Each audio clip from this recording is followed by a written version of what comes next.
Hello guys, welcome back to my channel Rima vlogs. তো আজকে রাতের বেলা চিকেন কারি বানানো হচ্ছে। তো আমার মা রান্না করবে অ্যান্ড আমার দিদিও রান্না করবে। তো কি কি হতে চলেছে অবশ্যই তোমাদের সাথে আমি শেয়ার।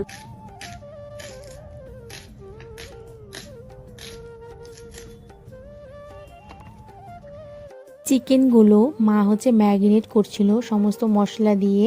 চিকেনগুলোকে ভালো করে ম্যাগিনেট করে ভালো করে কিছুক্ষণ ঢেকে আধ ঘন্টার মতো রাখলে কি হয়, চিকেনটা ভালো হয়। কষানোর সময় প্রচুর পরিমাণে নরম সফটনেস যে হয়ে, দেখতে তো পারছোই আমার দিদি আলুগুলোকে ভাজছিল, তো আমি ভিডিওটা করছিলাম। তো অ্যাকচুয়ালি তোমাদের কিছু কথা বলার আছে। তো আমার 100 সাবস্ক্রাইবার হয়েছে, সেই উপলক্ষে বাবাকে বলেছিলাম, বাবা আজকে তুমি চিকেন আনো। সেই আনন্দে আজকে চিকেন পার্টি। দাদা গিয়েছিল কাঠমান্ডুতে, সেখানে গিয়ে পুজো দিয়েছে এই জন্য প্রসাদটা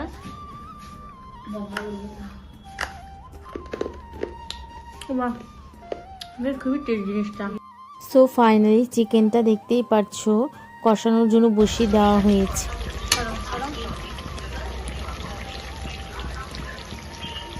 ফাইনালি চিকেনটা কষানো অলমোস্ট প্রায় হয়ে গেছে, দেখতেই পাচ্ছ কতটা ইয়াম্মি ইয়াম্মি হয়েছিল।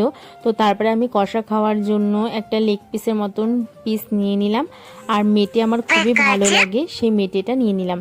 আর এত টেস্ট হয়েছিল, আমার দিদি করেছিল চিকেনটা আর আমার মা করেছিল, মা সব করে দিয়েছে, আমার দিদি রান্না করেছিল। খুবই ভালো হয়েছিল চিকেনটা, আমার তো খুবই টেস্টি লেগেছে। তো আমি 3-4 পিস খেয়েছিলাম।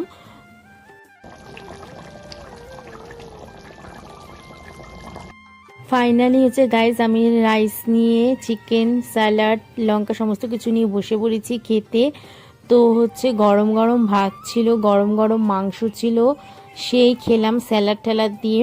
আর রান্নাটাও খুবই ভালো হয়েছে, এতটা পরিমাণে টেস্টি হয়েছিল কিছু বলারই নেই। তোমরা যদি খেতে চাও অবশ্যই আমার বাড়িতে চলে আসবে, তোমাদের জন্য অবশ্যই ইনভাইট রইলো। আর তোমরা আমার ফ্যামিলি, আমি আগেই বলেছি, অবশ্যই এভাবে আমাকে ভালোবাসা দিবে, সাপোর্ট করবে, তাহলে আমি অনেক দূর যেতে পারবো। তোমরা যদি আমার পাশে এভাবেই থাকো তাহলে আমি 100 কেন 1K পর্যন্ত যেতে পারবো। তো এইভাবে আমাকে ভালোবাসাটা তোমরা দিও। ফাইনালি গাইস, খাওয়া দাওয়া কমপ্লিট হয়ে গেছে, এখন বাজে 11:30, এখন ঘুমোবো। তো আমার দিদি এখানে মশা টংশাই টাঙানো হয়ে গেছে, আমার দিদিও ঘুমিয়ে পড়বে, আমি পাশা করে ঘুমাবো। তো চলো, আজকের ভিডিওটা তোমাদের যদি ভালো লাগে অবশ্যই লাইক কমেন্ট শেয়ার সাবস্ক্রাইব করবে। তো টাটা।